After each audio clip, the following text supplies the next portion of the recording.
Miracles, miracles, miracles. This week was filled with miracles. So, I guess we'll start off with the first couple days of the week. For those of you that don't know, my last companion, Utter Miles, just went home. So on Monday night, we were hanging out with all the missionaries that were going home, which included Utter Miles. And it was super fun. Played some games, just talked with them. And then Tuesday morning, we took them to the airport. We said goodbye. It was really weird taking my companion to the airport. And fun fact, Utter Miles trained Elder Anderson. So Elder Anderson got to take his trainer to the airport too. Funny story. So Utter Miles really wanted to drive himself to the airport because nobody gets to do that. And so we let him drive himself to the airport, and we have a little TV box that yells at us when we're driving too crazy. And there's a thing called an aggressive driving, when you turn too fast, brake too hard, or hit a bump too hard. And it was literally a minute before Utter Miles was done driving for his whole mission, and he got an aggressive driving because he hit a bump too hard. Caught some air. We caught a little bit of air. It was in the middle of an intersection, and the intersection has a little rate, it raises up in the middle, and Utter Miles wasn't paying attention. He was talking to the elder that was next to him, and he just doesn't slow down for the bump at all, and just hits it at 40 miles an hour, and we got a little bit of air, and all you hear is aggressive driving. And we all just freaked out. We're like, no way! It was just super funny. So we dropped him off at the airport. Then we met all the new missionaries. All the new missionaries are super cool. One's actually from Sandy, Utah. Super close to my house. We played signs with the new missionaries, and it was really fun. Signs, you kind of sit in a circle, and it's really hard to explain. But we played with them, and it was a blast. We got to bed super late that night. But then the miracles started on Wednesday.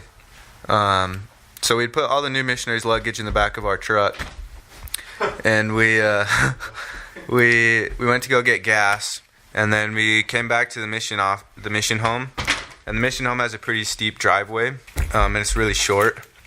So I was driving, and so I started backing into the driveway, and there was a ton of ice on it, but we didn't have any trouble before, so we thought we were good.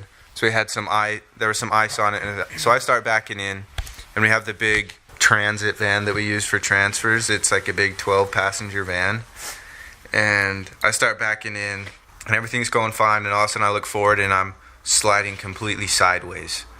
I'm headed straight for the the transit van. But Anderson, what were your thoughts at this point when I was sliding into it? I was out back, backing him up, and so I just was watching. I was like, oh boy, oh no, we're gonna hit. He's gonna hit, and he slid, and it was the last second the car just stopped, and we were about 2 or 3, maybe 4 inches away from the transit van. It was crazy, and I was stressing out. Yeah, so we go, and we stop barely before hitting the big transit van, and I roll down the window. I'm like, Elder, what do I do? I start freaking out, and he runs up, and he's like, Elder, that was crazy, and he goes, he's like, okay, we'll pull it forward a little bit. So he goes and he pulls we call it the Enterprise. Did you record it first? Yeah. Oh, so I'm sitting there freaking out, and he's just like, dang, hold on. And I look over, and he's recording the whole thing. He just tells the story, and he goes and records how close we got to the transit van. He's like, this is crazy. And then he goes and he pulls the Enterprise forward a little bit. We didn't it looked like it was too big to fit in the garage. So he goes and pulls it forward a couple feet. He's like, all right, go for it. So I hit the gas a little bit, and I start going forward, and I think I'm good. Then we lose traction. I slide even closer to the Enterprise, and I just slam on the brakes, pressing it almost as hard as I can. Just like, oh, freak, what am I going to do? President's sitting inside with all the new missionaries. It's going to be so embarrassing. It's like their first day, the assistants crashed their truck into the transit van. And so then I look at Elder Anderson, like, Elder Anderson, there's a bag of sand, like, over by the gate. You should go get it. So, well, what happened while you were getting all that stuff? So I took a nice jog up the road to the gate of the, like a community of where the mission home is, and I go up there and it's super icy. And these bags of sand are just absolutely massive. And they weighed 60 pounds. And so I come trudging down this icy driveway with a 60-pound bag of sand, and then I started talking to Elder Walker. Well, I had to set it down for a second because my arms were gonna die. And then I picked it back up and I walk over to the side of the door and start talking to Elder Walker, and then I try to rip open the bag a little bit and I start pouring sand, and then all of a sudden I just like slipped. I was like, just gone underneath the truck with this huge bag of sand. Yeah, my point of view of that was I was looking out the window and I was talking to him, and then next thing I know, he was just gone. And I hear him like, oh, frick. Just like, he stands up, he slipped so hard. I got blood on my white shirt. Yeah, he did. That was sad. But then it came out after. Yeah. So he's like putting sand all around the car so he could get enough traction, and I'm still super nervous. And then the mission home helpers, they come out and they're like trying to talk us through it. And so we're sitting there and I was like, Elder, we might just have to like go ask all the new missionaries to come push the truck so we don't slide back into this, because that would suck really bad. So after a little bit of thinking and me really just being too scared to press the gas, somebody walks inside. Did you walk inside, or did? I think it was one of the helpers. So I think like Sister Garcia like walked in and she gets President, and President comes out and he's like, he just laughs. He's just like, I can't remember what he said, but he just laughed. And we're both, I'm sitting in the truck freaking out, and President just comes and laughs. I'm like, what the heck? What's this guy think he's doing? But then he's just like, well, let's pull the Enterprise into the garage. It blew my mind, because the Enterprise has these huge side mirrors, but he like goes up and just like folds the mirrors in and just pulls the Enterprise into the garage. And then I just like finished backing the rest of the way. And it was really like anticlimactic end to my horror story. But President saved the day.